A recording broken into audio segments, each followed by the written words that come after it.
மசிக்கெடுத்தா காத்தோட சுத்த வச்சா ரிங்கா ரிங்கா மன்னாதி மன்னரெல்லாம் பின்னாடி வந்தாலுமே என்னாண்ட மாட்டிக்கு நான் தங்கா தங்கா. பால் எடுத்து அல்வா செய்யறதுன்னா சும்மாவா? இவ்வளோ ஈஸியாக அல்வா செய்யறோம்.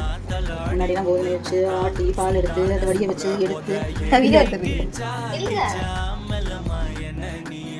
தள்ளுக்கா தள்ளி விட்டா தானனா தானனா மண்ணம்மா தேய்ச்சி விட்ட சந்தனமா ஏத்தி வச்ச குங்குமமா